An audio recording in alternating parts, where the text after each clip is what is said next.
Professor P K. হেট্রির the history of the Arabs অবলম্বনে খন্দকার মাসহুদুল হাসান অনুদিত আরবের ইতিহাস বইটির দশম এবং শেষ খণ্ড শুরু করছি। দৃশ্যপট পরিবর্তন, পাশ্চাত্যের প্রভাব। বাইজেন্টাইন সাম্রাজ্যকে অবজ্ঞা করে সালজুক সাম্রাজ্যকে ধ্বংস করে অটোমানরা ১৩০০ খ্রিস্টাব্দে তাদের শাসন কায়েম করে আনাতোলিয়ায়। শাসনভার থাকলেও পরবর্তী প্রায় ৬০ বছরের বেশি সময় ধরে অটোমানদের এই রাষ্ট্র ছিল নিছকই সীমান্তবর্তী আমিরশাহী। যুদ্ধ বিগ্রহ এবং অনিশ্চয়তা ছিল এই রাষ্ট্রের নিত্যসঙ্গী। ১৩২৬ খ্রিস্টাব্দ থেকে অটোমানদের রাজধানী ছিল ব্রুসা। ১৩৬৬ খ্রিস্টাব্দ নাগাদ এই আমিরশাহী কিছুটা স্থিতিশীল হয়। ইউরোপীয় ভূখণ্ডে তাদের ভিত হয়ে ওঠে মজবুত। অতঃপর অ্যাড্রিয়ানোপলকে রাজধানী করে গড়ে ওঠে তাদের রাজত্ব। ১৪৫৩ খ্রিস্টাব্দে বিজয়ী বীর দ্বিতীয় মুহাম্মদের কনস্ট্যান্টিনোপল জয় সূচনা করে এক নতুন যুগের। প্রতিষ্ঠিত হয় অটোমান সাম্রাজ্য। বসফরাস থেকে সাম্রাজ্যকে বিস্তৃত করতে থাকেন নতুন এই সম্রাট। বিশাল এই সাম্রাজ্যের একটি অংশ ছিল এশিয়ার অন্তর্গত, অপরটি ইউরোপের। সাম্রাজ্যের এই বিস্তৃতি একদিকে তাকে বাইজেন্টিয়ানের উত্তরাধিকারী হিসেবে প্রতিষ্ঠিত করেছিল, অপরদিকে মামলুকদের পতন তাকে আরব খলিফার সাম্রাজ্যেরও উত্তরাধিকারী করেছিল। প্রাচ্য ও প্রতীচ্যের উপর শাসন প্রতিষ্ঠা প্রভাব ফেলেছিল অটোমানদের সংস্কৃতির উপরেও। দুই সংস্কৃতির মিলনে গঠিত এই ঐতিহ্যই ছিল অটোমান তুর্কিদের ইতিহাসের সবচেয়ে ফলপ্রসূ দিক। উত্তর আফ্রিকার অন্যান্য আরব রাষ্ট্রগুলি ১৬ শতাব্দীতে তুর্কিদের অধীনে চলে আসে। এদের মধ্যে প্রথম ছিল আলজেরিয়া। মিশর বিজয়ের এক বছর পরই ১৫৫৮ খ্রিস্টাব্দে গ্রিক বংশোদ্ভূত দুই অটোমান নৌ সেনাধ্যক্ষ খয়ের আলদিন বসফরসা এবং তার ভাই আলজেরিয়া আক্রমণ করেন। সেখান থেকে স্প্যানিশ জবরদখলকারীদের সরিয়ে সাবলাইম পোর্টে পাঠিয়ে দেন। পরবর্তী পোর্টের তরফ থেকে খয়ের আলদিনকে বেলারবে উপাধি দেন। খয়ের আলদিন তার জানিসারি সেনাবাহিনীর সদস্যদের নিয়ে একটি সামরিক অভিজাতদের গোষ্ঠী তৈরি করেন। সুলতানের জন্য তিনি দক্ষ সেনাদের নিয়ে একটি সশস্ত্র বাহিনী গঠন করেন। সেনাদের নিয়োগ করা হয়েছিল ধর্মত্যাগী খ্রিস্টান, ইতালীয় এবং গ্রিকদের মধ্য থেকে। এই সেনাবাহিনী গোটা ভূমধ্যসাগর অঞ্চলে আগ্রাসী সাম্রাজ্যবাদ প্রতিষ্ঠা করতে প্রস্তুত হয়েছিল। এরা পশ্চিমে স্পেনের উপকূলে অটোমান ত্রাস ছড়িয়ে দেয়। পূর্ব দিকে টাইগ্রিস নদীর কূলে এই ত্রাস ছড়িয়ে দেওয়ার কাজ করে জানিসারি সেনারা। অতঃপর তিউনিসিয়ার পশ্চিমে আবির্ভাব হয় এক বিপজ্জনক প্রতিবেশীর। তিউনিসিয়ার রাজ সিংহাসন নিয়ে সেই সময় চলছিল এক অন্তকলহ। অভ্যন্তরীণ এই বিবাদের সুযোগ নিয়ে খয়ের আলদিন ১৫৩৪ খ্রিস্টাব্দে অস্থায়ীভাবে তিউনিসিয়া দখল করেন। তবে এই দেশ পাকাপাকিভাবে তুর্কিদের দখলে আসে ৪০ বছর পর। তিউনিসিয়ার বিরুদ্ধে সেনাবাহিনীর নেতৃত্ব দেন সিনান পাশা। আলবেনীয় বংশোদ্ভূত এই সেনাধ্যক্ষ ছিলেন অসাধারণ দক্ষ। ১৫৬৮ খ্রিস্টাব্দে মিশরের প্রশাসক হিসেবে তিনি দক্ষিণ আরবের বিরুদ্ধে এক অভিযানে ওসমান বংশের অধিকারভুক্ত আল ইয়েমেনকে ফাঁদ করে তোলেন। সিনানের আগে তুর্কি সেনাধ্যক্ষ পিরি রেইস আরব উপদ্বীপের দক্ষিণ ও পূর্ব উপকূলে হানা দিয়ে আদান ও মাস্কট দখল করেন। শুধু তাই নয়, পারস্য উপসাগরের উপরিভাগেও আক্রমণ করেন। এই পিরি রেইস খ্রিস্টান বংশোদ্ভূত বলে অনুমান করা হয়। সম্প্রতি আবিষ্কৃত তার একটি মানচিত্র বা তথাকথিত কলম্বাস মানচিত্রে আটলান্টিক মহাসাগর এবং আমেরিকার চিহ্নিত আছে। তিউনিসিয়ার প্রশাসকদের প্রথমে বলা হতো বে। এক শতাব্দীরও বেশি সময় পরে ১৭০৫ খ্রিস্টাব্দের পর থেকে তাদের দে নামে চিহ্নিত করা হয়। তিউনিসিয়ায় স্প্যানিশ শাসন ও স্থানীয় শাসকদের হটানোর আগেও সিনান পাশা ও অন্যান্য তুর্কি সেনাধ্যক্ষ ত্রিপলি থেকে সেন্ট জনের নাইটদের হারিয়ে ১৫৫১ খ্রিস্টাব্দে ত্রিপলি শহর দখল করেন। ত্রিপলি নামটি আসলে গ্রিক নাম। নামটি দেওয়া হয়েছে তিনটি ফোনেশীয় কার্থেজীয় উপনিবেশ থেকে। এই তিনটি উপনিবেশ ও তার সংলগ্ন অঞ্চল নিয়ে একসময় গঠিত হয়েছিল রোমান শাসনাধীন ত্রিপলিতানিয়া। এর মধ্যে বারবারদের প্রভাব ছিল নগণ্য। একইভাবে একমাত্র মরক্কো ছাড়া বারবার প্রদেশগুলি অটোমানদের দখলে চলে যায়। মক্কার অর্ধেকেরও বেশি জনসংখ্যা ছিল বারবার বংশোদ্ভূত। সাধারণভাবে দেখা যায় বারবারদের জনসংখ্যার অনুপাত কেবল পূর্ব থেকে পশ্চিমেই নয়, উত্তর থেকে দক্ষিণেও বৃদ্ধি পেয়েছে। ত্রিপলি, টিউনিস ও আলজিয়ার্সে এরপর প্রাদেশিক সরকার গঠিত হয়। এই সরকারের নাম ছিল পোর্টের করদ রাজ্য। আসলে এরা সকলেই আধা স্বাধীন রাজ্য ছিল। দীর্ঘদিন ধরে এই প্রদেশে স্থানীয় বা অনুগত শাসকদের কর্তৃত্ব ছিল। এদের মধ্যে অনেকের বংশধরেরাও প্রাদেশিক সরকারের প্রধান হয়েছেন। তবে সামরিক বাহিনীর আধিপত্য ছিল যথেষ্ট। পোর্টকে বাৎসরিক কর দেওয়া হতো। তবে তা করের থেকে বেশি উপহারের রূপ নেয়। অটোমান প্রতিনিধিরা জোর করে কর আদায় করলে তার প্রতিবাদে কখনো কখনো বিদ্রোহ হতো এই প্রদেশগুলিতে। 1771 থেকে 1835 খ্রিস্টাব্দ পর্যন্ত ত্রিপলিতানিয়া শাসন করে কারামানলি বংশ। 17 শতাব্দীর পর থেকে নৌশক্তি কমে আসতে থাকে অটোমানদের। এর ফলে আফ্রিকার প্রদেশগুলির উপর থেকে তাদের নিয়ন্ত্রণ কমে যায়। তাই এই প্রদেশের শাসকদের কাছে স্থানীয় শাসনকে আরও বড় মাপে কাজে লাগানোর সুযোগ এসে যায়। মিশর ও সিরিয়া অটোমান শাসিত প্রদেশগুলির তুলনায় তারা অনেক বেশি ক্ষমতাশীল হয়ে ওঠে। অটোমানরা উত্তর আফ্রিকার অধিকাংশ জয় করে প্রথম সুলাইমানের আমলে। সুলাইমান ছিলেন বীর, প্রথম সালিমের পুত্র। এই সালিম শুধু সিরিয়া ও মিশর জয় করেনি, অটোমান সাম্রাজ্যকে সাফল্যের শিখরে নিয়ে যাওয়ার কৃতিত্বও তারই প্রাপ্য। সুলাইমানের শাসনকালে হাঙ্গেরি সীমান্তের অনেকটাই কমিয়ে আনা হয়, ভিয়েনা অবরোধ করা হয় এবং রোডস দখল করা হয়। সেই সময় অটোমান সাম্রাজ্য দানিউবের কূলে বুদাপেস্ট থেকে টাইগ্রিসের কূলে বাগদাদ পর্যন্ত এবং ক্রিমিয়া থেকে নীল নদের প্রথম জলপ্রপাত পর্যন্ত বিস্তৃত ছিল। এটাই ছিল আধুনিক যুগের বৃহত্তম মুসলিম রাষ্ট্র। শুধু তাই নয়, সর্বকালের সবচেয়ে স্থায়ী রাষ্ট্রও বটে। উসমানের প্রত্যক্ষ বংশধর হিসেবে অন্তত 36 জন সুলতান 1300 থেকে 1922 খ্রিস্টাব্দ পর্যন্ত এই রাষ্ট্র পরিচালনা করেছেন। ন্যায়পরায়ণতা ও সুবিচারের জন্য সুবিদিত সুলাইমানকে আল কানুনি অর্থাৎ বিধানদাতা সাম্মানিক উপাধিতে ভূষিত করেছিলেন তার প্রজারা। তার পরবর্তী প্রজন্মের মানুষও তার বিচার বুদ্ধি ও প্রণয়ন করা আইনের প্রতি যথেষ্ট শ্রদ্ধাশীল ছিলেন।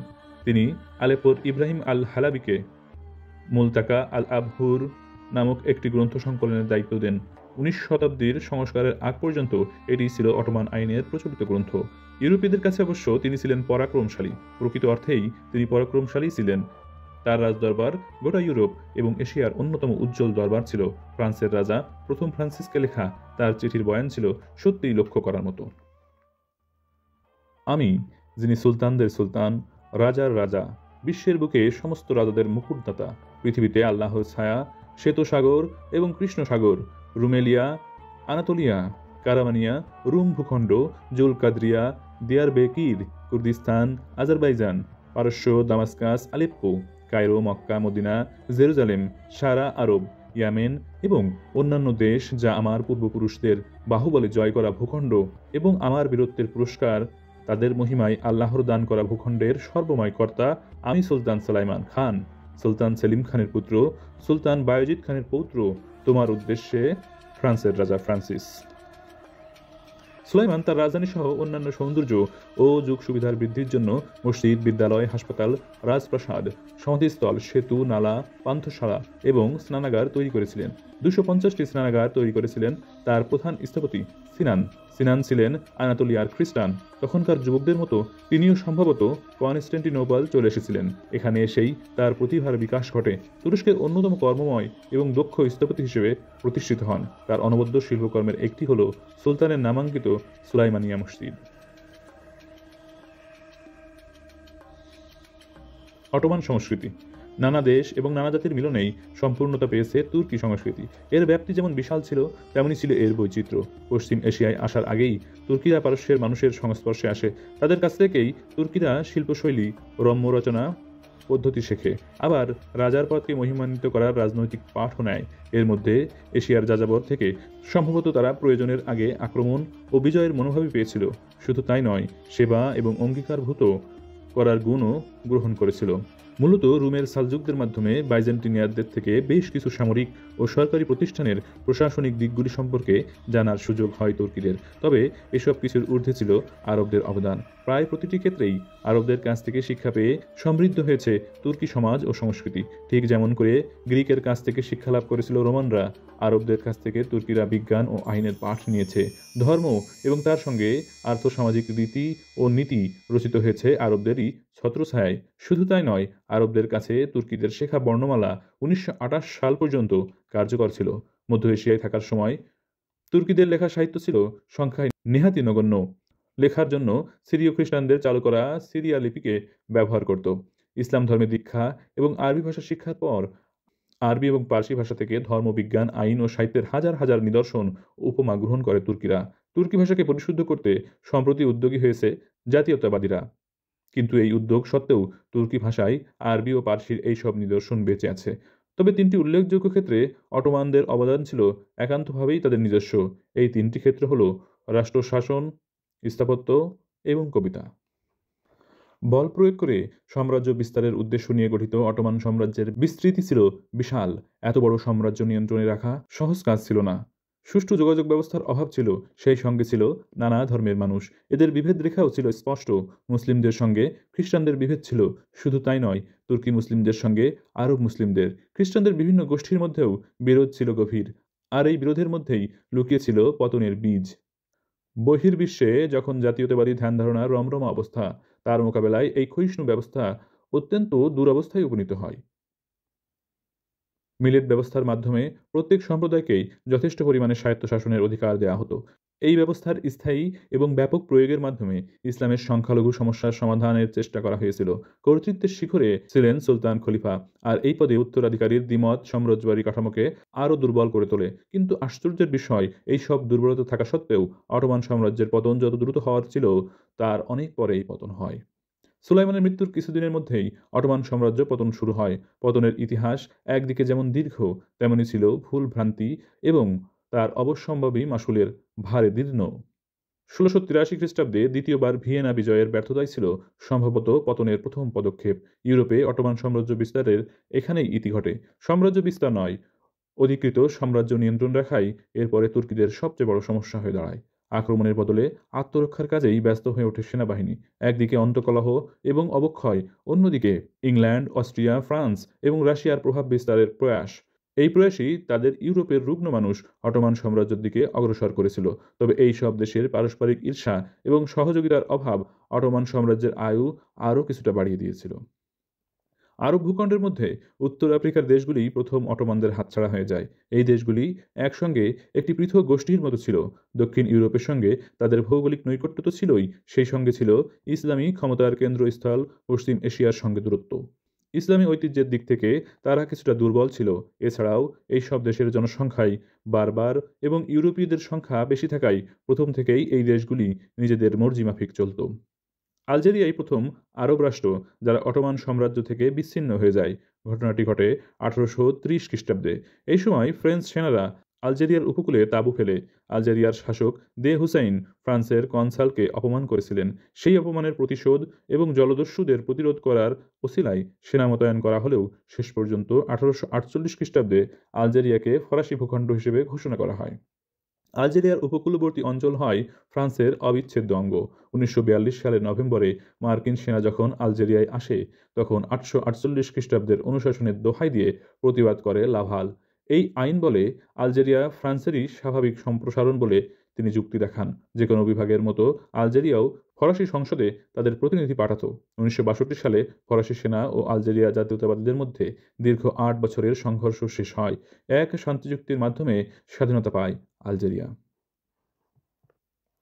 আলজেরিয়ার মতো তত প্রবল মাত্রায় না হলেও ১৮৮১ খ্রিস্টাব্দে তিউনিসিয়া দখল করে ফ্রান্স। সাম্রাজ্যবাদী ফ্রান্সের পূর্বমুখী সম্প্রসারণের পথে এটি একটি পদক্ষেপ। আলজেরিয়ার মতো এখানেও সাহিত্যের ভাষা হিসেবে আরবির স্থান নেয় ফরাসি ভাষা।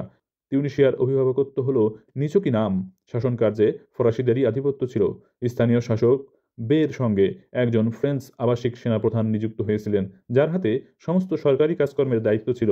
তবে মিশরের কাছাকাছি থাকায় সে দেশের মুসলিম ঐতিহ্য তুলনামূলকভাবে অনেক শক্তিশালী ছিল। তবে আলজেরিয়ার মতো তিউনিসিয়াতেও হাজার হাজার ফ্রেঞ্চ ঔপনিবেশিকদের নির্বাসিত করা হয়েছিল। তিউনিসিয়ার বিশাল অঞ্চল জুড়ে বহু সংখ্যক ইতালীয় উপনিবেশ থাকায় পরিস্থিতি আরও সবল হয়ে যায়। তবে একথা স্বীকার করতেই হবে, আলজেরিয়া এবং তিউনিসিয়া দুই দেশেরই নিরাপত্তা এবং জনস্বাস্থ্য ফ্রেঞ্চ শাসকদের অধীনে যথেষ্ট সুরক্ষিত ছিল। ১৯৫৫ সালে অভ্যন্তরীণ স্বায়ত্তশাসনের অধিকার পায় তিউনিসিয়া। ১৯৫৬ সালে পায় পূর্ণ স্বাধীনতা। তিউনিসিয়া এবং আলজেরিয়া এখন প্রজাতন্ত্র।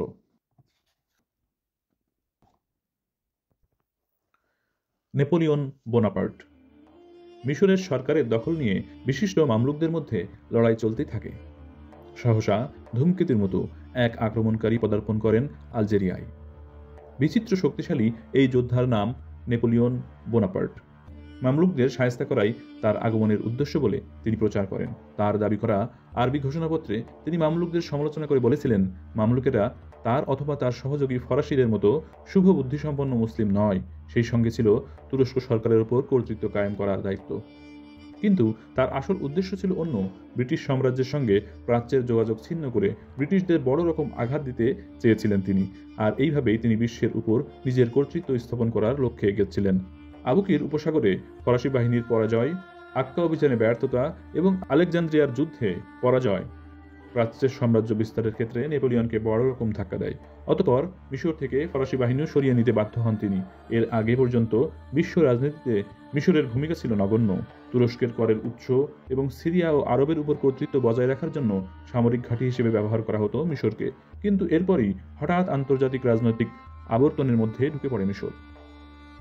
ভারতসহ দূর প্রাচ্যের অন্যান্য দেশের প্রবেশদ্বার হয় এই দেশ।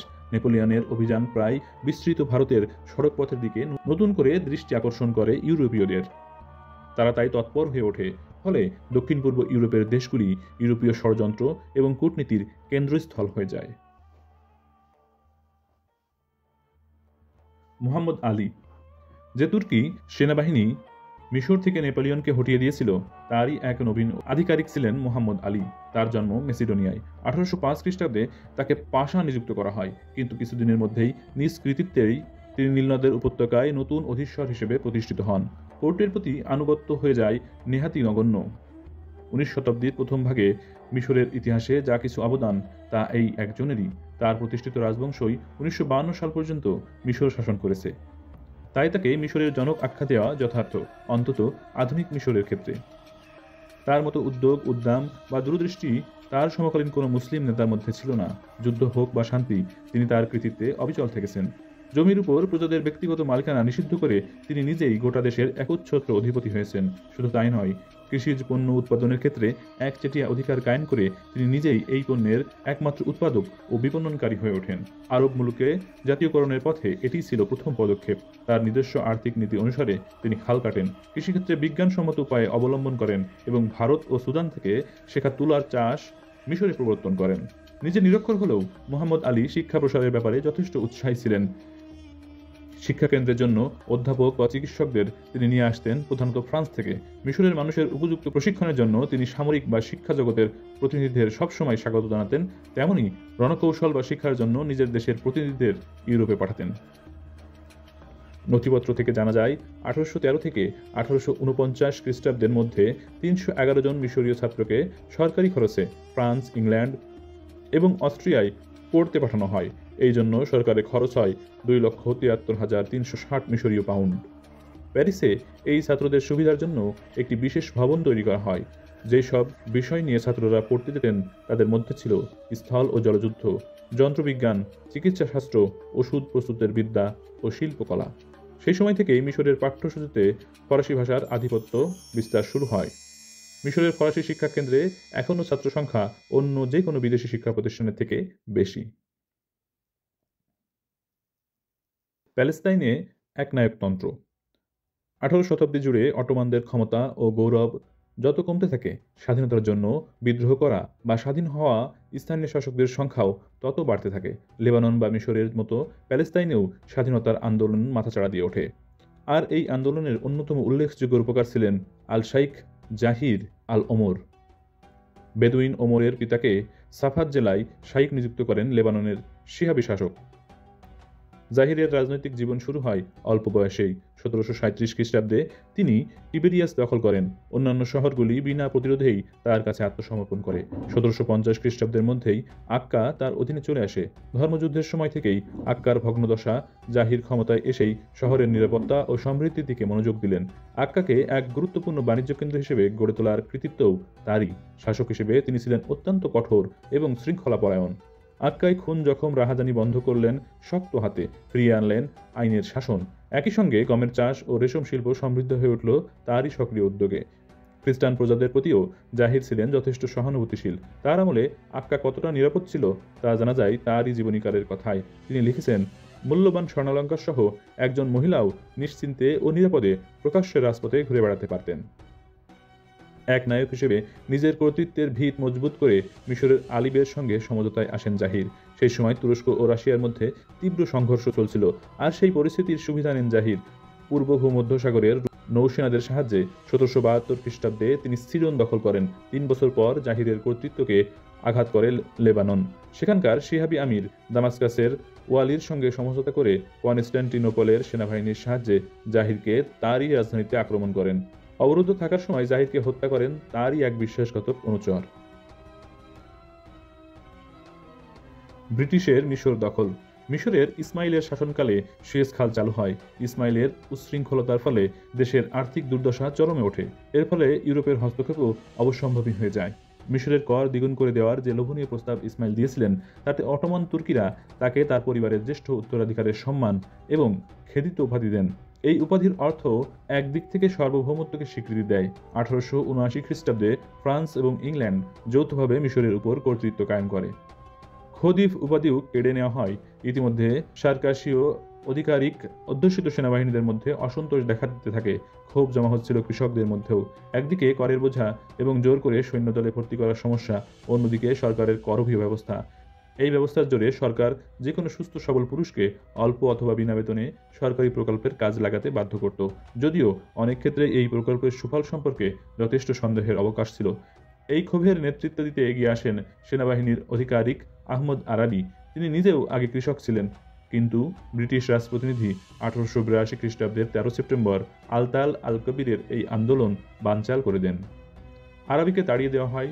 এর ফলে ব্রিটিশদের কাছে মিশর দখলের সুযোগ এসে যায়। তবে প্রথম বিশ্বযুদ্ধ পর্যন্ত মিশর নামে মাত্র হলেও তুর্কিদের অধীনে ছিল।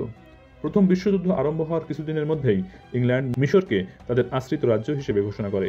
খেদিভ আব্বাস হিলমিকে নির্বাসিত করা হয় এবং তার চাচা হুসাইন কামিল সুলতান আখ্যা পেয়ে হিলমির স্থলাভিষিক্ত হন। 1917 সালে হুসাইনের উত্তরাধিকারী হন তার ভাই ফুয়াদ। 1922 সালে তাকে মালিক উপাধি দেওয়া হয়।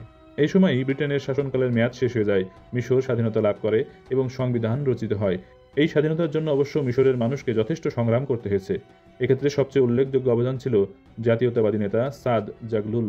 কৃষক পরিবারের সন্তান জাগলুল ছিলেন আরবীয় অনুগামী, তবে তার থেকে শিক্ষিত ও যোগ্য জামাল আল দিন আল আফগানের ছাত্র ও সফল আইনজীবী জাগলুল ছিলেন মোহাম্মদ আবদুলের অধীনে আল ওয়াকাই আল মিশরিয়ার প্রাক্তন সম্পাদক।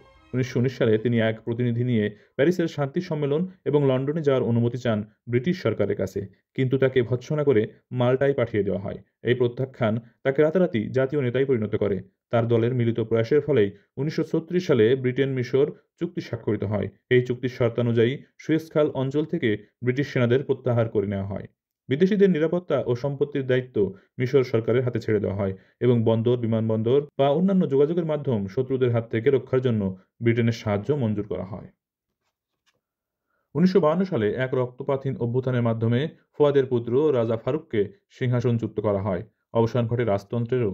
1954 সালে কর্নেল জামাল আবদেল নাসির এর নেতৃত্বে প্রজাতন্ত্র গঠিত হয়। ইসরায়েলি, ব্রিটিশ এবং ফরাসি আক্রমণকারীদের বিরুদ্ধে নাসিরের অনমনীয় মনোভাব 1956 সালে তাকে সমগ্র আরবের জাতীয় বীরের দুর্লভ সম্মান এনে দেয়। ক্ষমতায় আসার পর থেকেই তিনি সমাজতান্ত্রিক ধাঁচে অর্থনৈতিক এবং রাজনৈতিক সংস্কার চালু করেন। প্রথম বিশ্বযুদ্ধের পরবর্তী সময়ে আরবমূলক বিদেশি রাজনৈতিক হস্তক্ষেপ অনুশাসনে পরিণত হয়ে যায়। তাই আল ইরাক ও প্যালেস্তাইনে ব্রিটিশ ও সিরিয়া ও লেবাননে ফরাসিদের অনুশাসন কায়েম হয়।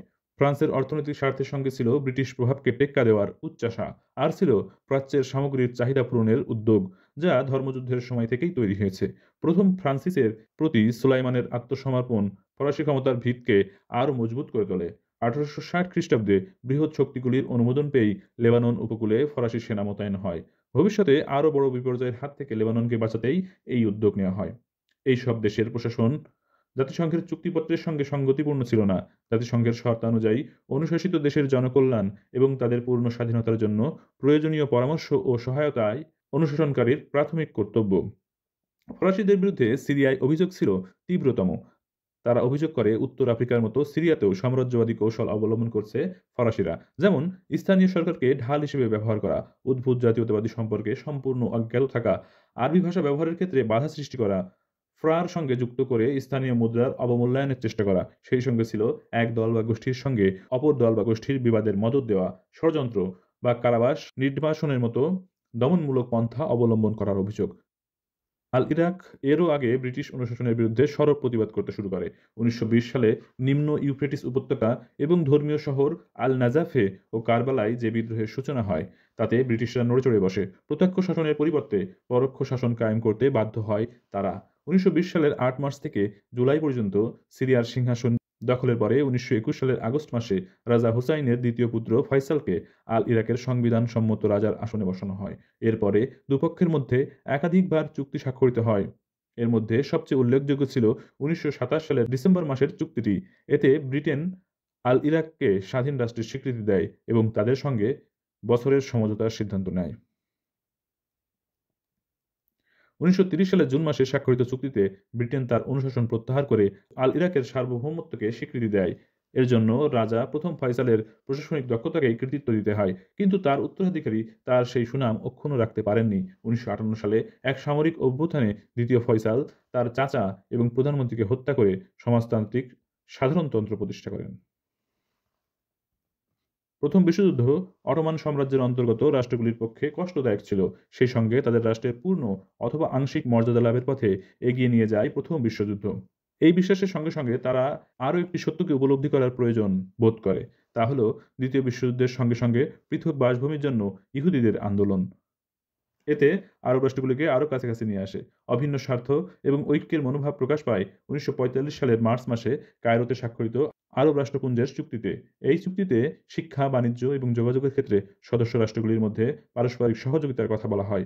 কোনো সদস্য রাষ্ট্রের বিরুদ্ধে আক্রমণের ক্ষেত্রে পারস্পরিক মতবিনিময় এবং পারস্পরিক মতবিরোধের নিষ্পত্তিতে হিংসার পথে না যাওয়ার কথা বলা হয়। আরব রাষ্ট্রপুঞ্জের সদস্যদের তালিকায় মিশর, সিরিয়া, লেবানন, আল ইরাক, ট্রান্সজর্ডান, সৌদি আরব এবং আল ইয়েমেন ছাড়াও সদ্য স্বাধীন পাওয়া মরক্কো, তিউনিসিয়া, লিবিয়া, সুদান, আল কুয়েত এবং আলজেরিয়াও ছিল। 1961 সালে এক রক্তপাতহীন অভ্যুত্থানে মিশর ও সিরিয়া বিচ্ছিন্ন হয়ে যায়। গঠিত হয় সংযুক্ত আরব সাধারণতন্ত্র। 1962 সালে সামরিক অভ্যুত্থান হয় আল ইয়েমেনেও। ইমাম শাসিত সাম্রাজ্যের পরিবর্তে সমাজবাদ প্রবর্তিত সাধারণতন্ত্র গঠনের লক্ষ্যে ঘন ঘন সামরিক অভ্যুত্থান হতে থাকে পূর্ব আরবে।